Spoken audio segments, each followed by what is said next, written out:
Oh, spike and no way. Holy. Okay, so I guess I'm done my farm.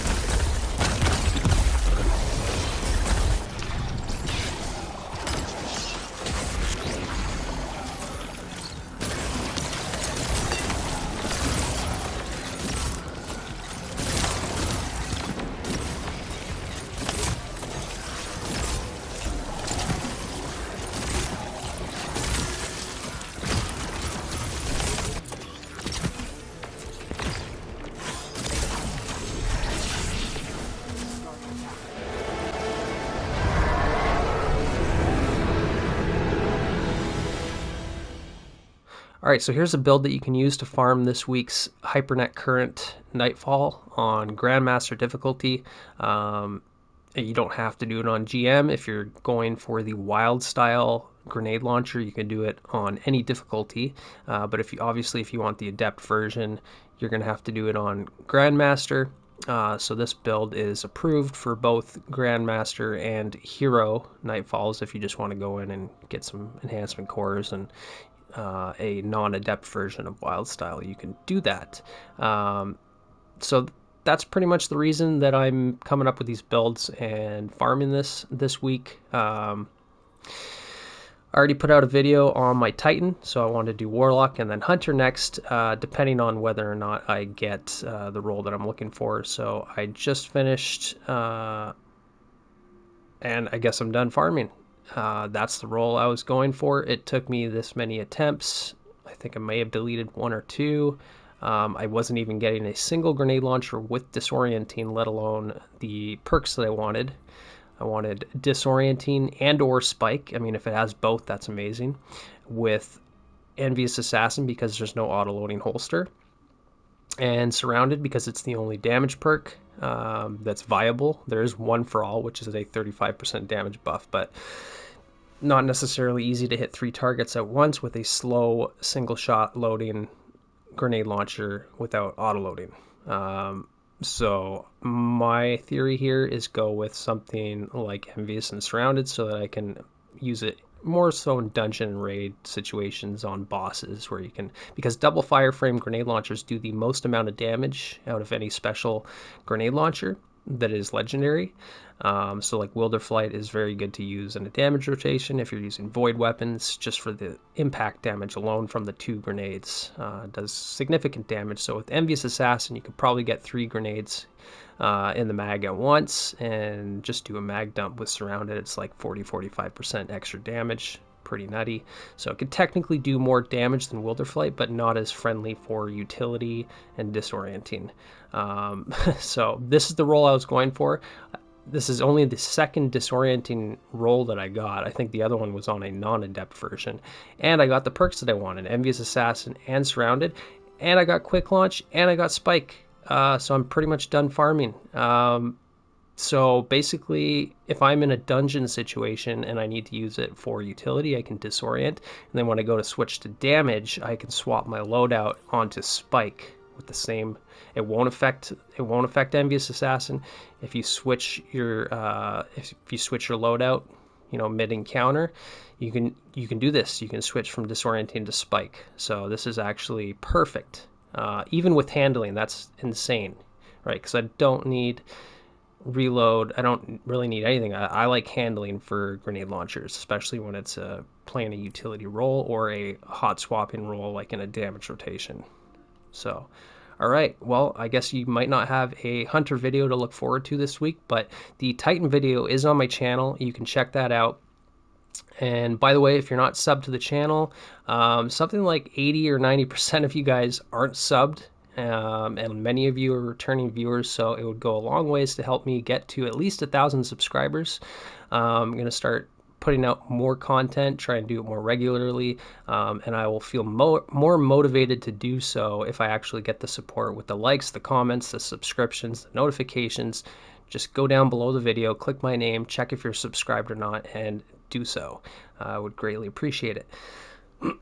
So back to my Warlock build that I'm using here. Excuse me.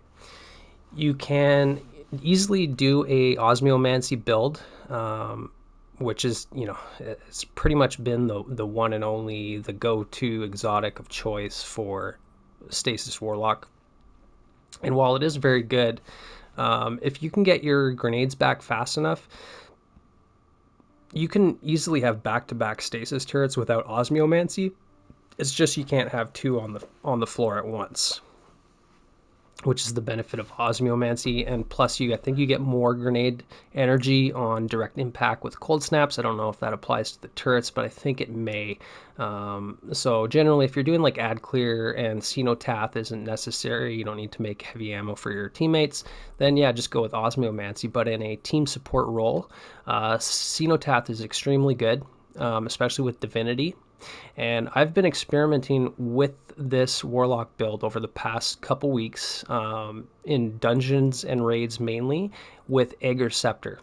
And I will put a video out with the Aegir's Scepter version of this build, because it is actually pretty crazy. If you run out of heavy, or if you do burst damage with your heavy, you can swap to Aegir's, and you can activate the super mode. And basically, because of Cenotaph giving your trace rifles reconstruction, it auto loads your trace rifle as you use it, then you can use this thing on super mode for longer without having to reload. So you could technically do more super damage with Cenotaph with Aegir's Scepter. On a stasis build, this could be very good because you're slowing and shattering, and you're getting all those stasis subclass effects. However, in a GM scenario, Divinity is just so much better. Not only does it instantly stun overloads, which there are overloads in Hypernet current, but it gives that precision cage around the enemy. It makes it easier for your teammates to land shots, land precision hits. You're doing more damage. It applies a 15% weakening debuff, not a void weakening debuff, but it is a 15% weaken. So it does that as well. And with Cenotaph, any targets, any mini boss targets that I mark with a trace rifle, they'll be marked when the target is killed by a teammate. As long as the target is still marked, it will drop special ammo for me and heavy ammo for my teammates. Right, so it's pretty hard to run out of special ammo if you're being vigilant about marking priority targets. So all champions, there's the mini boss ogres that spawn in the middle of the circular room before you go up to the boss room. You can mark those ones as well. You can mark the tormentors. So yeah, your teammates are going to love you for it. So this is a support build. Now, as I already mentioned, with osmiomancy and stasis turrets, you get a lot of stasis turrets, right? So if we're not using osmiomancy, and we're not using like demolitionist or stuff like that, how do we get our grenade back faster? Well, part of the key ingredient to this build is using something that can make headstones, right? We need to make crystals so that we can shatter them, so that we can use Whisper of Shards. Let's see where that is. Whisper of Shards is a 500%, I believe it's 500% grenade energy regen rate, which is insane. This puts 100 discipline, like it makes it irrelevant basically. So if you're super fussy about having your double 100s or your triple 100 builds, just keep in mind 100 discipline by itself at base is really nothing. Like you're gonna wait forever for a grenade to come back. It's Whisper of Shards, that's giving you like 500 discipline, right? So I mean, if you scoff at having low discipline but you have Whisper of Shards, it's irrelevant, right? So like people with their triple 100 stuff, like that, where they're obsessed to getting triple 100s, it's really like, and especially at the cost of like good fragments, you're doing it wrong. Just build into your build with your fragments first, and then complement it with your stats. Yeah. So anyways, Whisper of Shards, right, so we need to destroy stasis crystals, basically, to get this buff, right? And how do we do that if we're not producing stasis crystals from our abilities? Well, we can get it from headstone or on our weapons, right? So I've got a couple of these raconteurs. The first one I crafted was Shoot to Loot Explosive Head, which is generally the perk combo that I like to go with on precision frame bows, or bows in general, especially for GMs and endgame content.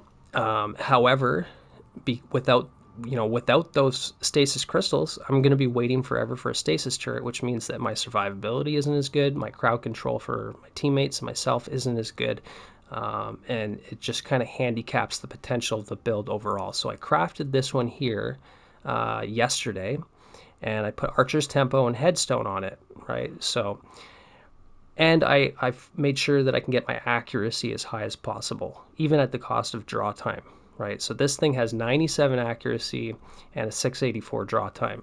My Shoot to Loot one is a 576 draw time, but low accuracy. I think Bungie said they were going to nerf bows, if they haven't already, as far as the aim assist and accuracy cone. So you might want to start focusing on accuracy. The higher your accuracy, the more likely you are to hit precision shots, especially at longer range. It basically increases your aim assist. And then if you have a perk like Archer's Tempo, it makes the draw time irrelevant, because once you land that precision hit, Archer's Tempo activates, and then you can successfully, you get a much faster draw time, right? So and the precision shots are the most important part of the stats as far as the bow goes, because if you don't hit that precision shot, then you're not going to proc Archer's Tempo, and if you don't kill with a precision hit, then you're not going to produce a stasis crystal from Headstone. So I wasn't sure how this would pan out in GMs. It panned out very well in like Hero Nightfalls, just farming. But yeah, it's very good for GMs as well, as it turns out, especially like the Taken, for trash ads, super easy to get that precision hit. And then you get a whole bunch of chain reaction going from the Headstone shatters. Not only are you going to get your grenade back faster from Whisper Shards, but you're going to proc the seasonal artifact mods. So like increased shatter damage, slowing effects from breaking stasis crystals. Sometimes you're going to freeze more targets from breaking shields. So it's very good for that. And Ice Flare Bolts, right? Ice Flare Bolts, Bleak Watcher. Ice Flare Bolts is going to give us that chain reaction effect with stasis shatters. So anytime we shatter enemies or crystals, it spreads out those Ice Flare Bolts, which are like little seekers that go and freeze more enemies, right? So if you hit that one precision hit with the bow, you can really start a chain reaction of ad clear with stasis. Where the bow is just kind of the tool for making it happen, but really the build and subclass is like enhancing it's doing all the work, right? Once you get that crystal popped. 40% more damage on the bow to frozen targets with Whisper of Rending. Hard to pass up a damage buff like that. It's also very good on the Hydra boss at the end in the boss room, because you can throw your Bleak Watcher down right underneath the boss, and even though you're stuck with a primary just pecking away at it, at least you can do like 8,500 precision damage with the bow instead of 6,000 something, right, with a 40% buff. Whisper of Chains, so that when I'm near frozen targets or stasis crystals, I get basically Woven Mail, right? It's 40% damage resist, which is close to Woven Mail. And then Whisper of Fissures, so that all my shatters are doing more damage and increased area of effect, right? And then Cold Snap, so that we can have, it doesn't really matter because we're just turning them into stasis turrets. And then Divinity, like I said, and a machine gun. Because I'm focused on support, I don't necessarily need to have a heavy weapon, because if we're focused on a target that requires a heavy weapon to take care of it fast, then I'd rather just use Divinity and help out my teammates, keep the target marked, keep that div cage up on the target, let my teammates do all the big damage, and I just give them heavy ammo and make it easier for them to do big damage. The machine gun is if I get rushed, right? Because my bow is better at range. Divinity is for utility and support. The machine gun is taking care of enemies that are rushing me. For the Axion darts in the boss room, it's very good for that. And this one also has headstone. And by the way, with land tank is one of the best origin traits in the game. This thing gives you extra resilience and DR from enemies as you get kills with it. And being a 900 RPM, which is the same as Retrofit Escapade, even without a damage perk, like the Void Shielded Minotaurs or Champions, you can really melt away at enemies with this thing, even without a damage perk. So it's just good in general for everything. If I need to chunk away at a big target or clear adds in front of me immediately because they're a threat, so I could do that. So I've gone over Cenotaph. That's pretty much it for the build.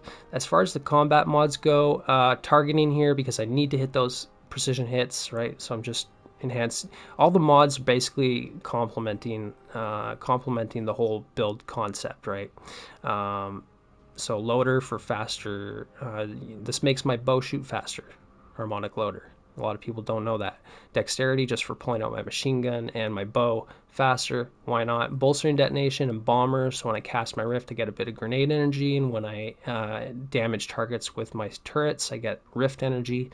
I have 100 recovery because I've got Font of Restoration. So just like my Titan build, I'm sitting nice and cozy at 70 recovery. No point in going to 80 because as long as I have armor charge, then I've got 30 extra stat points because of Font of Restoration. So I was just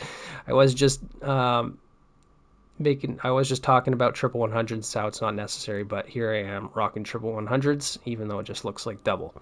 Time dilation for extra time on the armor charge, so that I can have more uptime on 100 recovery and more uptime on 18% extra weapon damage to my stasis weapons, right, from double surge mods. And recuperation, just because survivability on stasis in general and strand darkness subclasses kind of need a little bit of help from recuperation. So yeah, that's basically the build. Enjoy the footage. I'm probably not gonna do commentary, but yeah, and as I said, I got my god roll, so I might just be done with farming this, but hopefully you get what you wanted, and I might do something for my hunter on prophecy. We'll see. Anyways, I will catch you guys in the next one. Appreciate the support. Talk to you later. Guardian, my forces report that Shadow Legion units are shifting their attention to the Cloud Arc. That's likely why the opponent's defense systems are reading offline, but I bet those Vex monks are also moving too close to the city's internals.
seen Blight?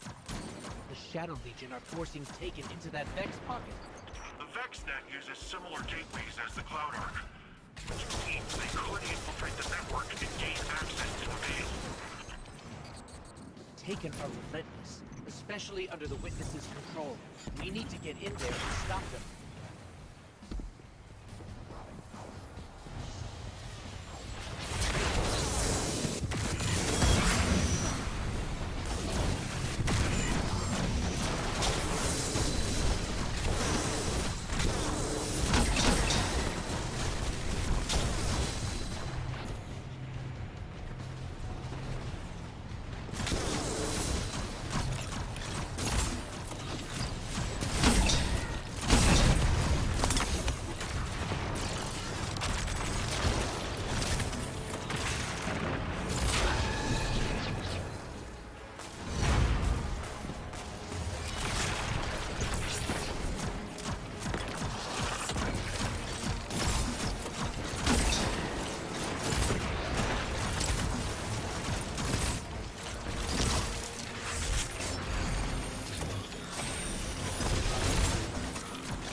portal is clear. Let's follow those taken and remove them from the system. Hey, Guardian? I'm not sure just how much damage these taken can do, but hopefully we can beat them to the punch. The Cloud Arc is built on the energy field produced by the Veil. It's resilient, but not impenetrable. The backdoor wouldn't be impossible. Maybe getting rid of whatever is at the center of this will also help our Vex problem. Maybe.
We can't let more of them form.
rid of that Taken before it opens a path into the Cloud Arc.